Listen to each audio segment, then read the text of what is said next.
श्रियकान्ताय कल्याणनिधये निधयेतिनाम् श्रीवेङ्कटनिवासाय श्रीनिवासाय मङ्गलम्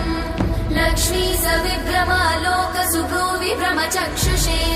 चक्षुषे सर्वलोकानां वेङ्कटेशाय मङ्गलम्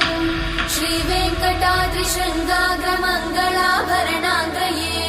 मङ्गलानां निवासाय श्रीनिवासाय मङ्गलम् सर्वावयव सौन्दर्य सम्पदा सर्वचेतसां सदा सम्मोहनायास्तु वेङ्कटेशाय मङ्गलम् नित्याय निरवध्याय सत्यानन्दचिदात्मने सर्वान्तरात्मने श्रीमद् वेङ्कटेशाय मङ्गलम् स्वतः सर्वविदे सर्वशक्तये सर्वशेषिने सुलभाय सुशीलाय वेङ्कटेशाय मङ्गलम्।